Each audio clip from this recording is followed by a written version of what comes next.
Hoje, em princípio, será uma introdução mais rápida para dar algum tempo para começarmos a rever algumas coisas que estejam a ficar para trás, sem que tenham dúvidas. Portanto, eu vou falar um pouco nos exercícios que vocês vão fazer na prática amanhã ou para a semana. Os turnos de segunda-feira agora estão desfasados uma semana, lembrem-se disso.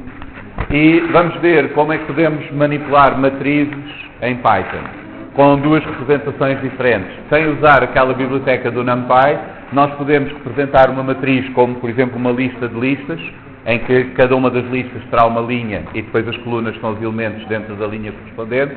Ou então, se usarmos a biblioteca NumPy, temos uma representação mais conveniente de matrizes. Portanto, vamos ver este problema aqui, que vocês vão resolver depois nas aulas práticas, na parte prática, que será criar um conjunto de funções que permitam responder perguntas deste tipo. Portanto, cada uma destas perguntas é específica. Por exemplo, contar o número de amostras tiradas do ponto 1, mas a ideia não é só contar para o ponto 1, é vocês generalizarem e criarem uma função que faça isso para qualquer identificador do ponto. Então vamos ver primeiro onde é que vocês têm os dados e como é que eles estão representados. Vocês têm aqui um módulo, que é este que se chama data T5, e tem uma variável com a concentração de chumbo nos vários pontos. E esta variável é uma lista com 3 listas lá dentro. Portanto, a lista de fora tem 3 elementos, que é cada uma daquelas listas. E cada uma daquelas listas tem 100 elementos e elas representam informação diferente. A primeira delas é o identificador do ponto onde foi feita a amostra. A segunda é a profundidade em centímetros de onde foi retirada a amostra do solo. E a terceira é a concentração de chumbo em partes por milhão. Portanto, naquelas 3 listas, vocês têm, digamos, 3 linhas de uma tabela, de uma matriz. O que vocês devem fazer é criar um novo ficheiro e gravá-lo nessa pasta. Portanto, na pasta onde vocês têm o ficheiro com os dados, vão pôr o vosso ficheiro de código, que é para poderem depois importar esses dados. E convém fazerem uma vez F5, mesmo que o vosso ficheiro ainda não tenha código nenhum. Quando vocês fazem F5, ele executa o vosso ficheiro e diz qual é a pasta onde estão a trabalhar. Estão a ver ali aquele parâmetro WD Working Directory. Isto faz com que agora vocês estejam nessa pasta. Portanto, mesmo que queiram usar a consola para importar os dados e para ver qualquer coisa, já podem, porque estão a trabalhar na pasta onde tem o outro ficheiro. O importante é fazer isto na pasta onde puser o ficheiro de dados que quiser conhecido. Portanto, nós temos os dados num ficheiro chamado data T5 e lá temos esta variável. Nós podemos fazer assim, from data T5, import, e importamos a variável. E agora temos no nosso espaço de nomes aquela variável que nós importámos do outro módulo. Isto vocês já fizeram a semana passada, também os que já fizeram o exercício da semana passada, os outros vão fazer hoje, mas basicamente é como nós podemos importar coisas de outro módulo. Sejam funções, sejam variáveis com algum valor lá dentro. E agora, nós podemos ver o que é que está aqui neste. Se fizermos LED conc, vamos ver que isto tem aqui muita tralha, porque ele está a mostrar-nos as linhas todas desta matriz, cada uma delas como uma lista, assim na vertical. Mas nós podemos fazer, por exemplo, print da primeira linha, e assim já não fica na vertical. Vamos imprimir a primeira linha da matriz, e esta linha tem os identificadores dos vários pontos. Portanto, por ordem, estão os identificadores dos pontos onde cada amostra foi retirada.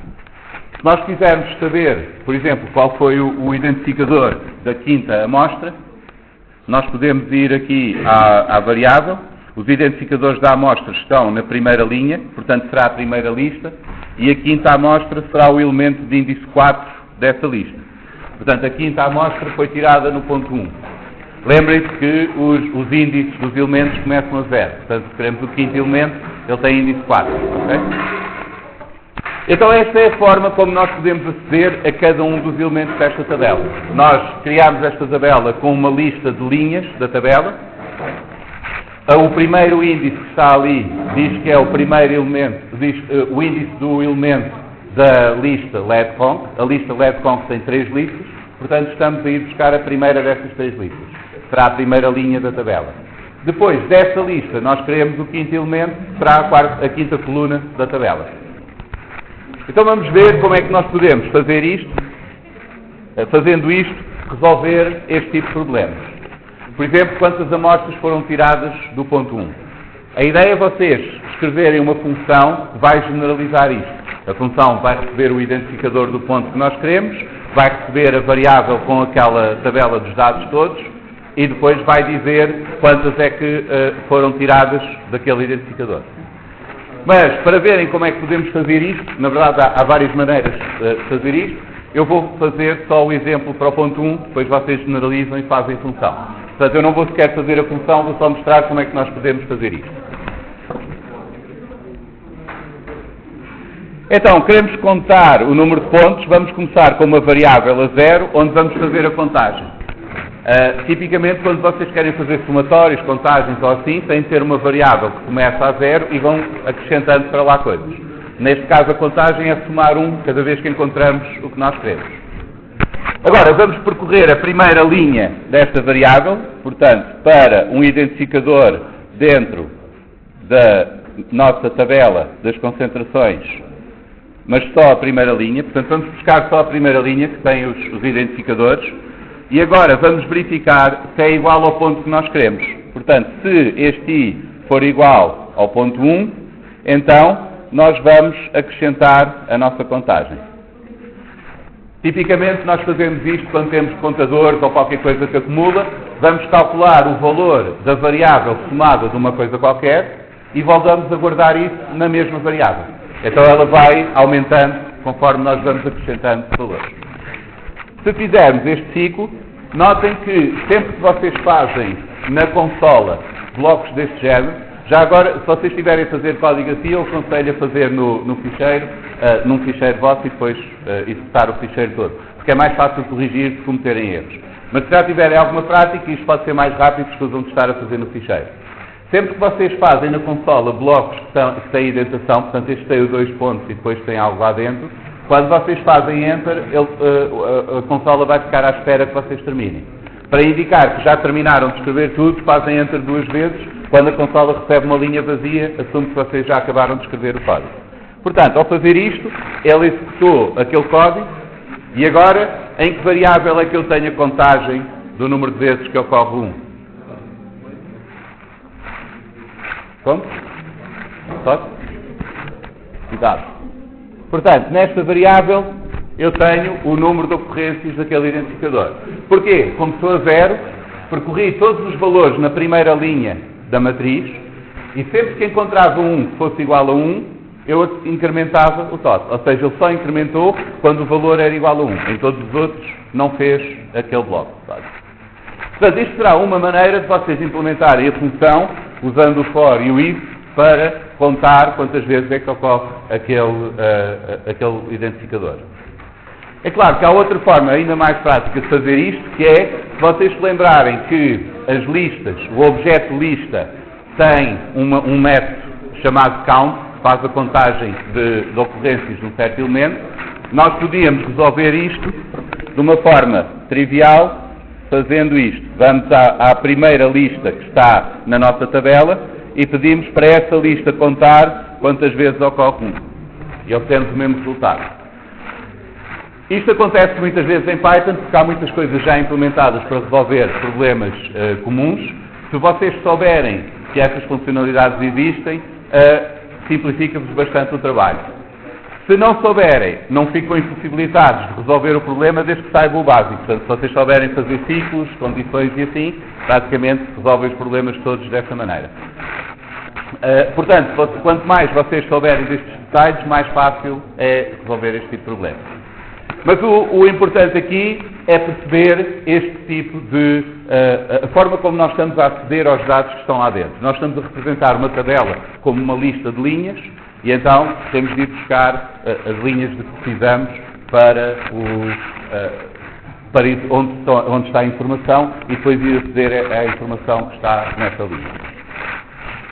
Vamos ver, por exemplo, aqui este último problema será a concentração mais pequena de chumbo entre 1 metro e 2 metros.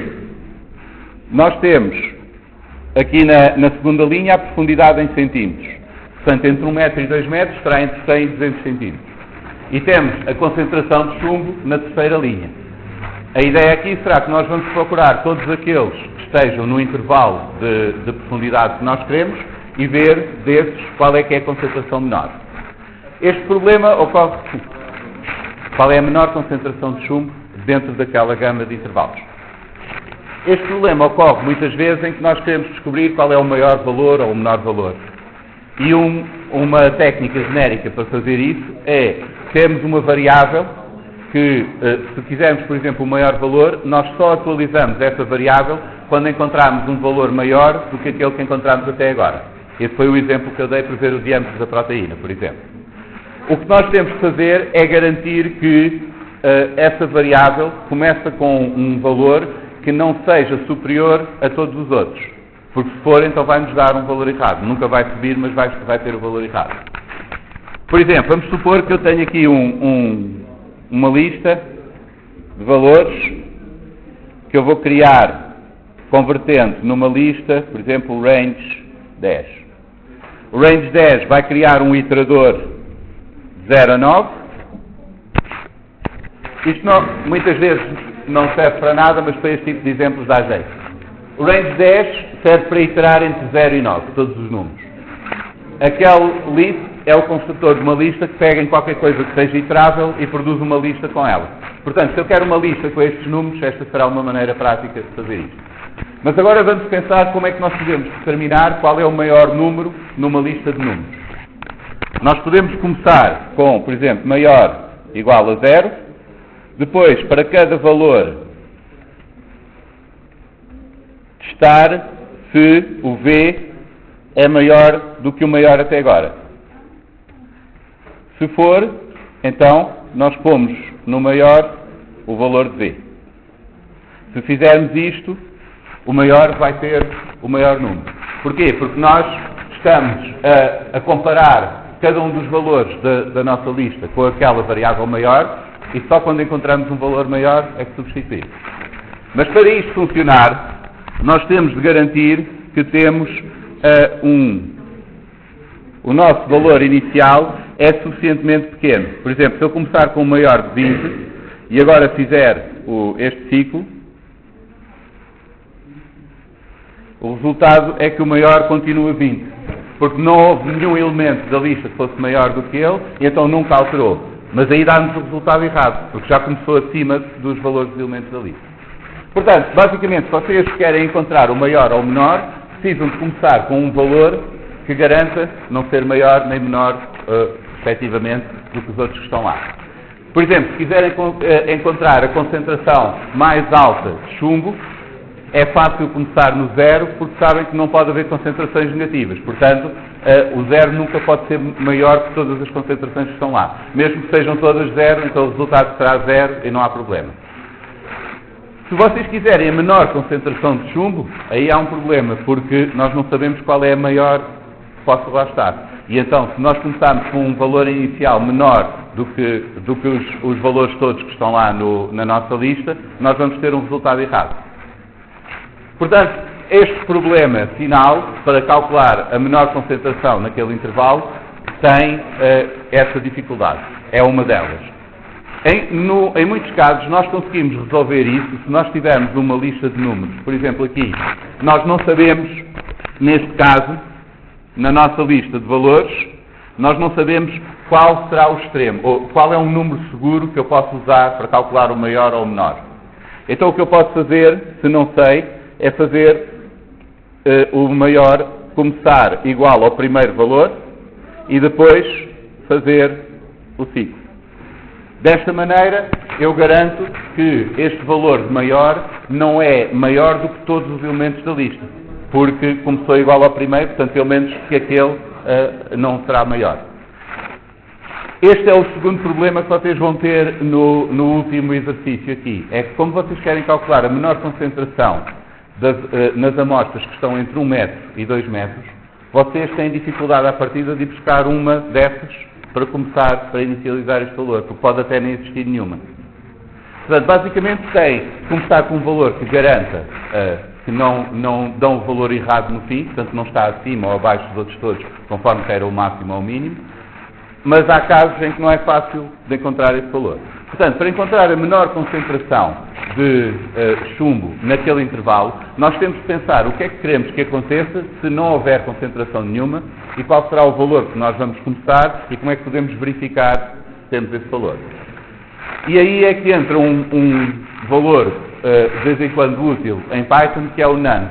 Nós podemos assumir que se não houver nenhuma amostra naquele intervalo, então o que a nossa função deve devolver é none, porque não há lá máximo nem mínimo, porque não há nenhum. E assim podemos também, cada vez que encontrarmos um nesse intervalo, testar se a nossa variável de referência, aquela que tem o menor valor, ainda está none ou não. Então esse será o algoritmo que nós podemos seguir aqui. Vamos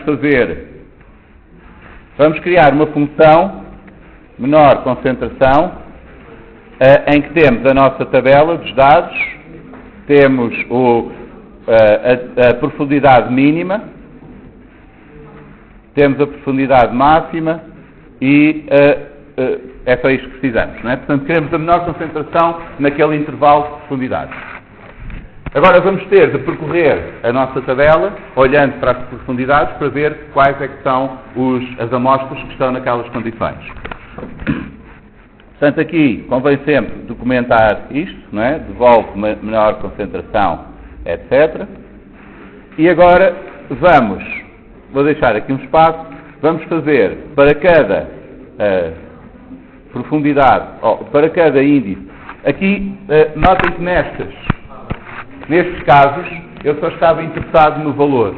Então, fiz a iteração pelos valores, pelos elementos que estavam na lista.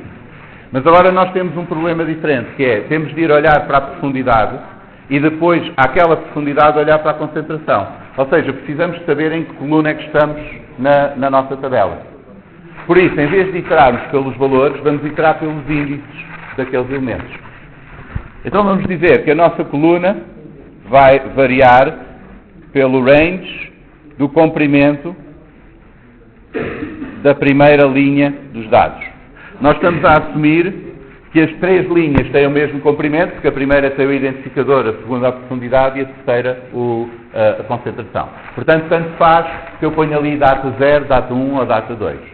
O que eu não posso fazer é pôr só data, assim. Porquê? Quantos elementos é que tem aquela... se aquela variável tiver a tabela toda, quantos elementos é que ela tem? Não tem 300, tem 3 só, não é? Porque a variável data tem 3 listas, tem 3 elementos. É a lista da primeira linha, a lista da segunda, a lista da terceira. Portanto, eu não posso fazer assim, porque senão estaria só a pedir o número de linhas que ela tem. Eu tenho, para pedir o número de colunas, tenho de usar o comprimento de uma das linhas. Assumindo que elas têm todas o mesmo comprimento, isto funciona. Então agora, para cada uma destas, eu vou ter de testar se a profundidade está entre o mínimo de distância, o mínimo de profundidade, desculpem, e o máximo de profundidade. Mas onde é que está a profundidade desta amostra? Tem de ir ver a matriz dos dados, não é? A profundidade está na segunda linha, portanto no índice 1. E qual é a coluna? Eu estou a iterar aquela variável col pelos índices das colunas todas, portanto, neste momento estou a olhar para a coluna col. Não é? Então, se a profundidade na coluna col estiver entre aqueles dois valores, notem que vocês podem em Python encadear assim estas comparações. A maneira como isto é interpretado é a conjunção de min d menor do que aquele valor e este valor menor do que aquele. Ele faz as duas aos pares e faz a conjunção dessas duas condições. Então, se isto acontecer, eu vou ter de atualizar o meu mínimo, a minha concentração mínima. A minha concentração mínima terá de estar guardada numa variável aqui, que eu vou começar, por exemplo, com o none, porque se chegar ao fim e eu nunca passar esta condição, eu quero devolver o none para indicar que não havia nenhuma amostra naquelas condições, portanto, não havia concentração mínima para isso. Então agora, quais são as condições em que eu vou atualizar aquela variável min-c? Será, se ela ainda for none, aí, se eu encontrar uma, terá de ser essa, porque será o mínimo até agora, ou então, se ela for maior do que a concentração que eu encontro, porque aí quer dizer que encontrei uma mais pequena e vou substituir. Portanto, posso fazer aqui outro if dentro deste. Na verdade, eu podia fazer uma conjunção destas combinações todas e ficar aqui com um grande comboio, mas às vezes pode dar jeito de partir isto em partes até para perceber como é que nós estamos a raciocinar. Então, se cumpre as condições da profundidade, vamos fazer outro if, que será, se o min c for none, aqui podemos usar o is, ou também podemos usar o igual, mas normalmente usa-se o is para o none é um objeto único, ou então, se o min c for menor do que a concentração, maior do que a concentração que está ali. E então a concentração tem de estar na terceira linha, na mesma coluna. Se isto acontecer, então o min c será igual àquele valor. E agora vamos devolver min c. Assumindo que isto não tem erros, vamos já testar, nós podemos tentar saber a menor concentração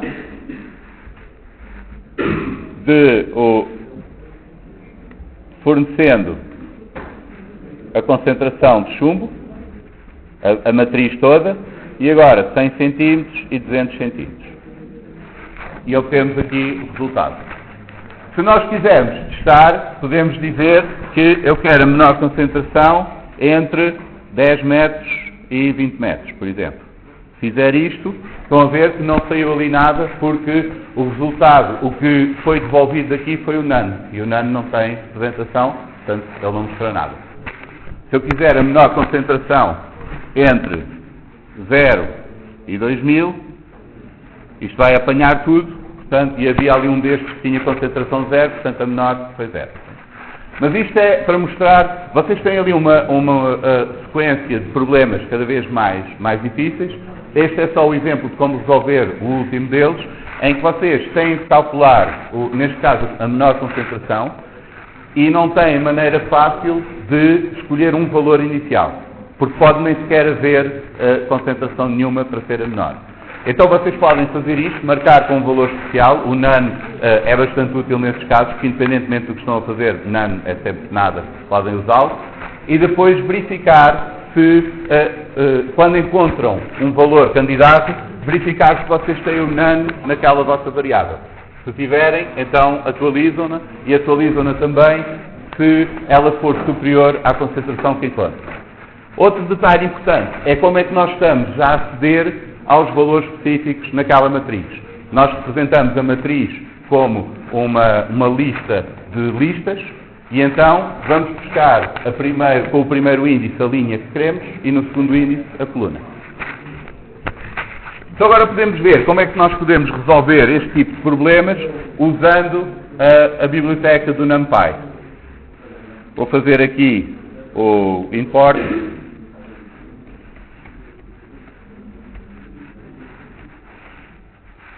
Vamos fazer aqui vou criar uma matriz com from.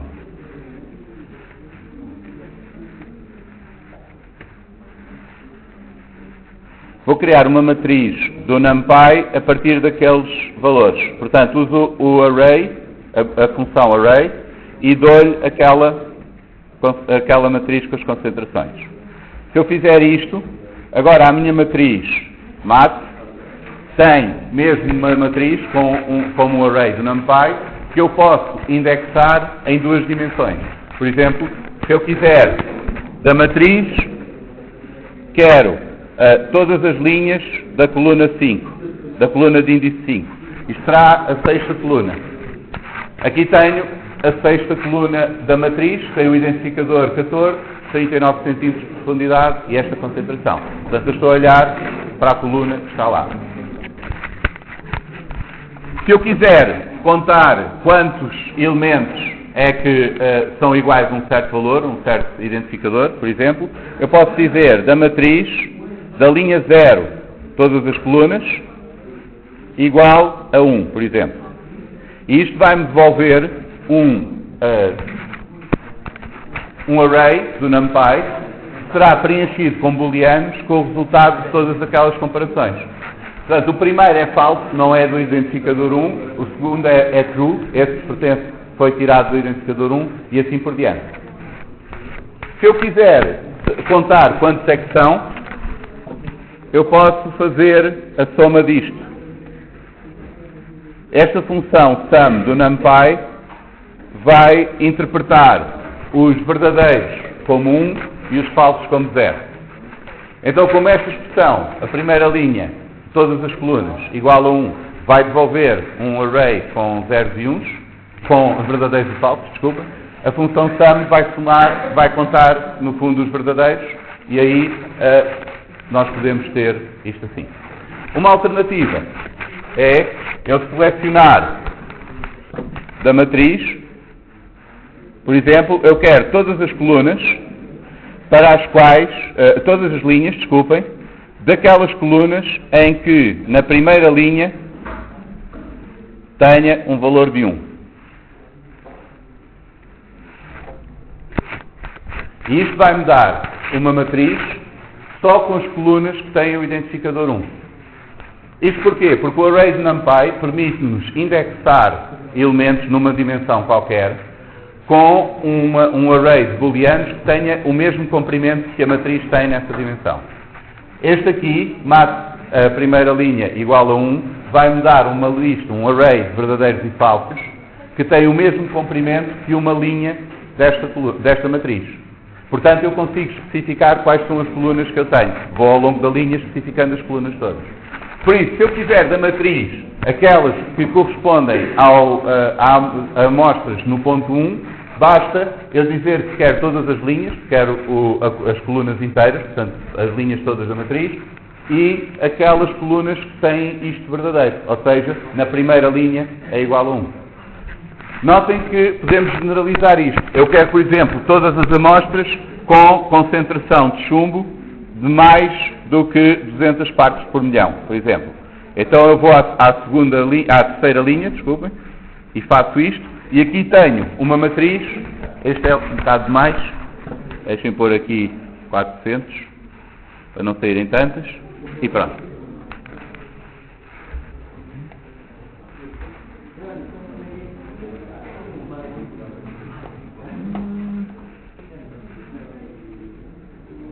Não há nenhuma.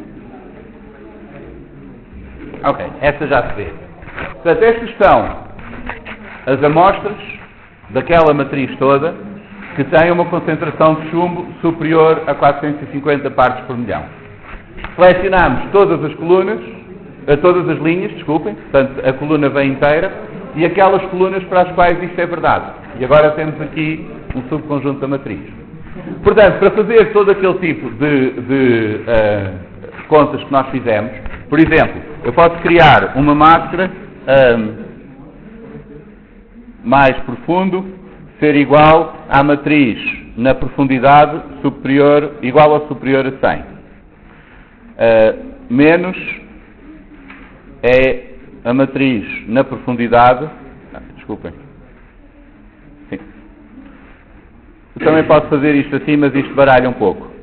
Mais será a matriz, a linha da profundidade, todas as colunas, maior ou igual a 100. O menos, vou pôr menor ou igual a 200.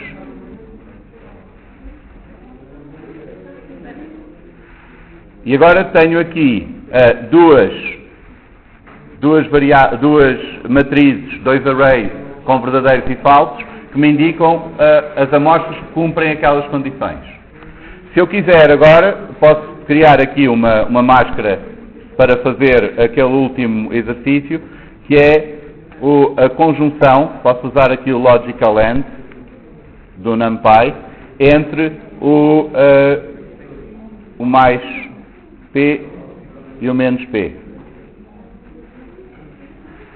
E agora tenho uma máscara com verdadeiros e falsos para todas aquelas amostras que cumprem as duas condições ao mesmo tempo. Se eu agora quiser saber qual é a concentração mínima entre 100 e 200 cm de profundidade, eu posso pedir o mínimo da minha matriz, a linha da concentração e as colunas correspondentes àquela máscara. Portanto, se eu fizer isto, tenho o tal 30 que nós já calculamos. Por isso, isto aqui é, em rigor, se aparecer alguma pergunta no teste sobre matrizes NumPy, será uma coisa muito simples. Portanto, há aqui muita coisa que são detalhes, não é preciso vocês estarem a memorizar. Mas a parte importante aqui é que se vocês forem usar isto para processar dados, poupam imenso trabalho se usarem estes objetos que permitem manipular as matrizes mais facilmente. Se tiverem matrizes representadas como listas de listas, podem fazer os ciclos e essas coisas. Se tiverem representadas como matriz no NumPy, então este tipo de operações tornam-se muito mais fáceis de fazer. Vocês, numa ou duas linhas de código, resolvem estes problemas.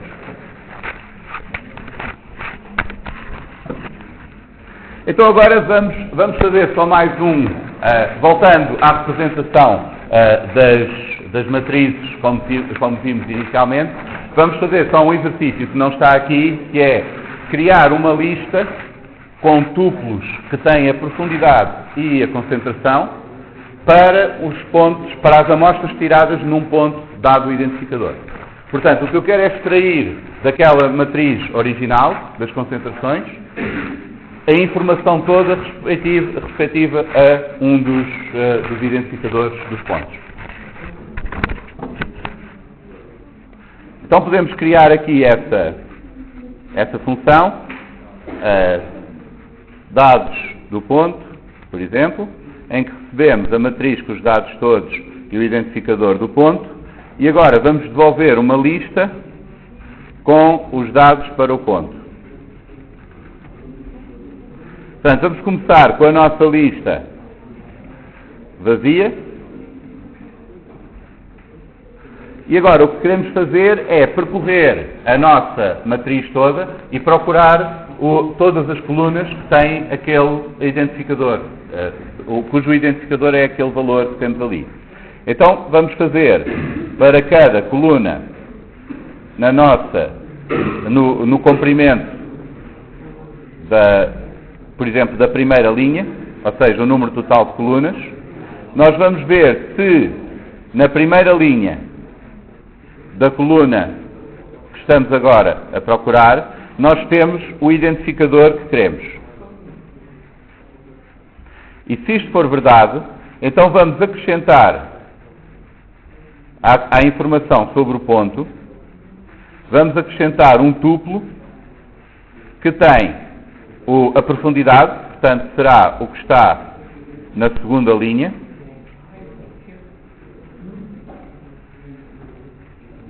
e a concentração, que é o que está na terceira linha.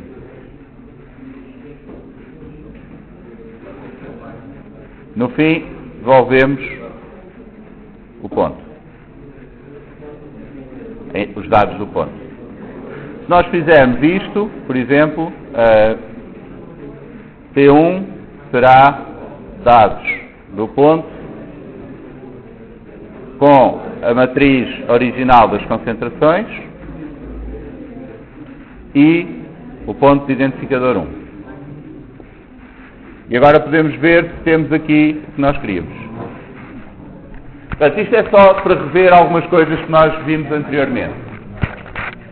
Eu crio uma lista vazia. Esta é uma forma de criar listas, tabelas e assim, é criar uma lista vazia e depois ir acrescentando coisas. Se eu quiser criar uma tabela, mesmo em duas dimensões, eu vou acrescentando coisas que são em si também conjuntos. Por exemplo, neste caso, eu estou a criar, no fundo, uma tabela com duas colunas e isto é cada linha da tabela. Cada linha desta tabela, neste caso é um tuplo, que tem a profundidade e a concentração de cada um das amostras tiradas daquele ponto. Outra coisa importante aqui é toda esta indentação. O ciclo for vai executar o que está aqui indentado, este bloco. A condição if vai determinar se é executada esta linha ou não que está cá dentro. Já agora, vou fazer isto assim.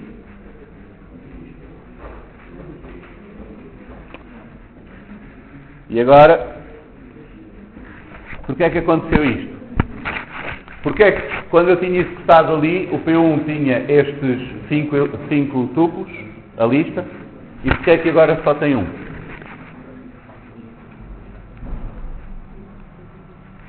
Só porque eu cheguei para a frente do return, o que é que isso fez diferente?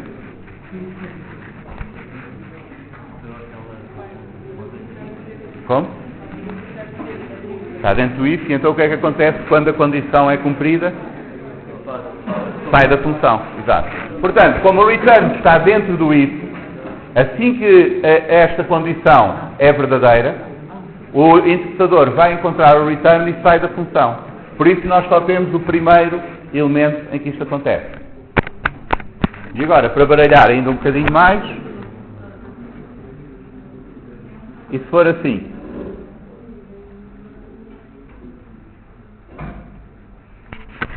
Porque é que agora não aparece nada?